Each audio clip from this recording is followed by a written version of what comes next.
I recently took a trip on Hurtigruten's Svalbard line, a really interesting alternative to the famous Norwegian coastal route. With no local passengers, the makeup of guests was truly international, and some had travelled from as far away as North America and even Australia. As with the coastal route, many international visitors struggle to pronounce many of the ports along the route. On my recent trip, I met someone who I thought would be ideal to teach us to say all the Svalbard line ports properly. Let's go to the bridge. Hello, my name is Tarjei, and I am the second officer on board MS Trollfjord, ship in the Hurtigruten company. We are currently on the Svalbard line, going from Bergen and up to Svalbard and back down again to Bergen. Tarjei invited me to the bridge to meet him, but also to film the video there, as we were crossing from the North Cape over to Svalbard. We were approaching Bjørnøya, or Bear Island, which explains the birds you'll see flying past the bridge windows throughout this video. Now let's start the Svalbard Line port guide at the beginning. Bergen. Bergen is one of the biggest coastal cities we have in Norway. It's a big ship and marine port, a lot of traffic, both passengers and goods, also very popular long big cruise ships. It's the start and end stop of Hurtigruten. Bergen is surrounded by beautiful mountains, both new buildings and old buildings. The next day we will arrive in Åndalsnes.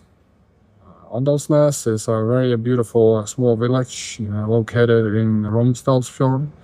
Just beside the Romsdals Alps, some beautiful mountains. There is a very popular hike up the hill to a place called Rampestrekten. And you can also take the gondola up and down if you don't want to walk. It's highly recommended.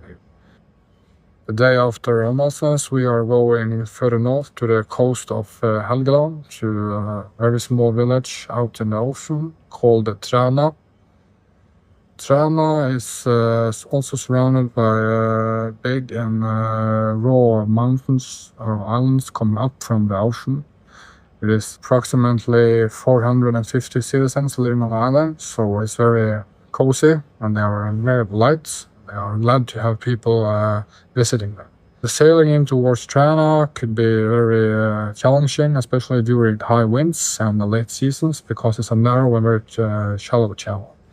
So you have to be careful when maneuvering the ship inside the harbor. The day after Træna, we are continuing further north, all the way up to Lofoten, a little place called Reine. It's a very small village, actually an old fishing village, all the way back to 1743.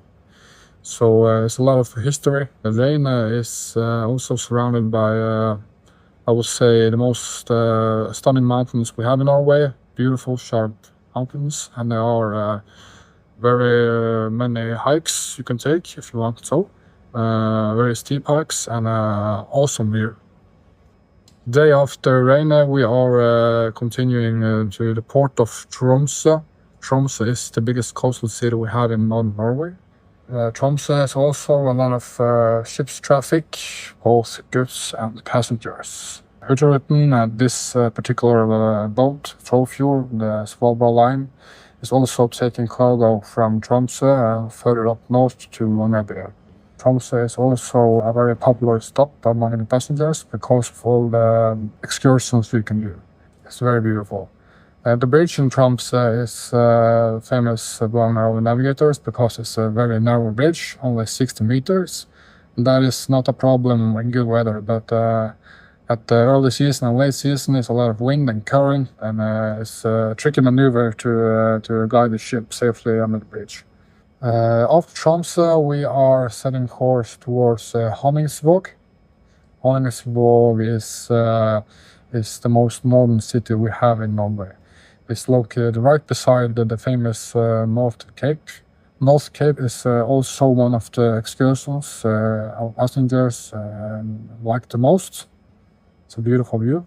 Honningsvåg is also could be a very difficult port to maneuver in, especially during the heavy winds, because the winds is coming down at high speed from the mountains.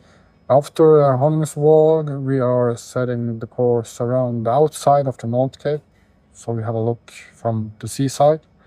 After that, we are continue towards Svalbard.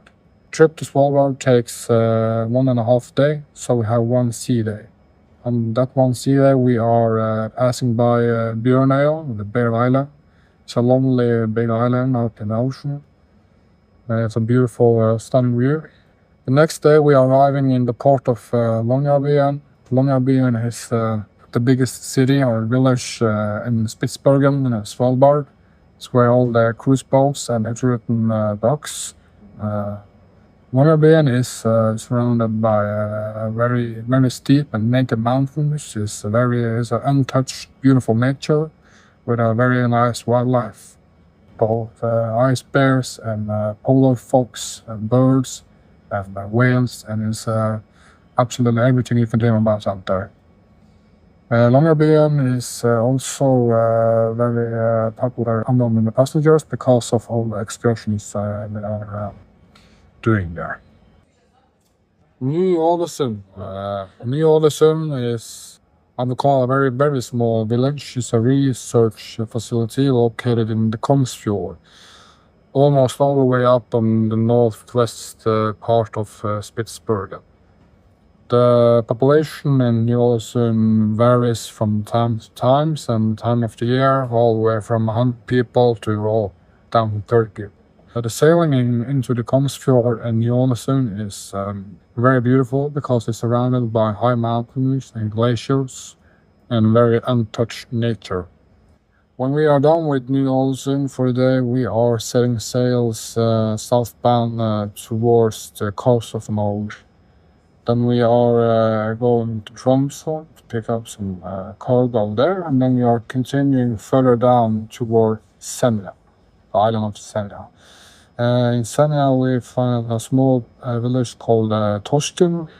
Torsken is a very small village set in the west side of the island, where there are only, I think it's 800 or 900 citizens living there. It's a very closed-off community. Still very beautiful.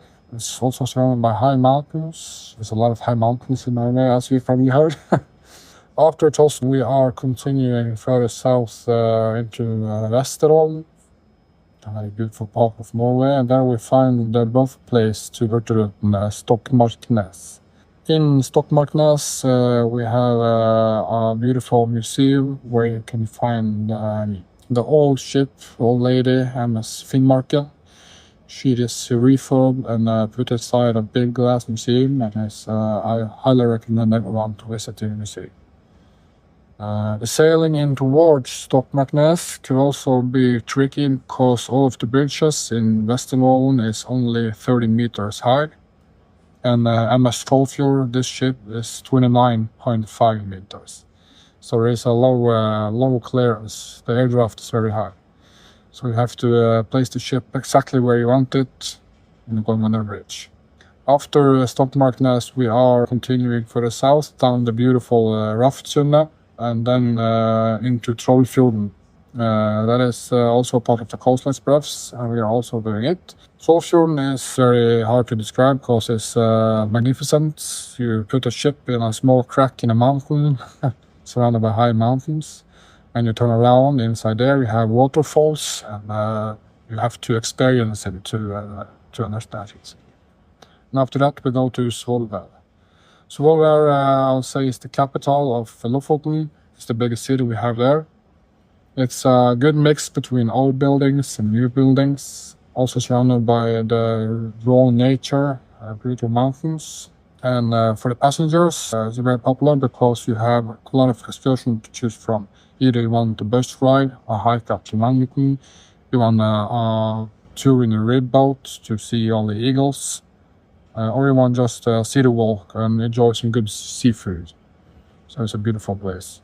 The maneuvering into Svolvær is also can be tricky because it's very shallow and it's narrow and the gentleness, so you have to be very careful and concentrate when you're in the ship.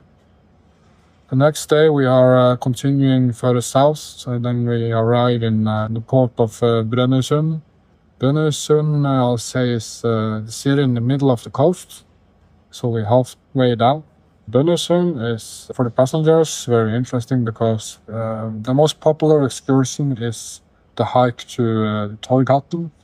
Hurtigruten is a mountain located just by Brønnøysund with a big hole in the mountain. No one knows why, but it's a very nice trip to walk through the hole and up on the other side of the mountain. After Brønnøysund, we are continuing further down towards Ålesund.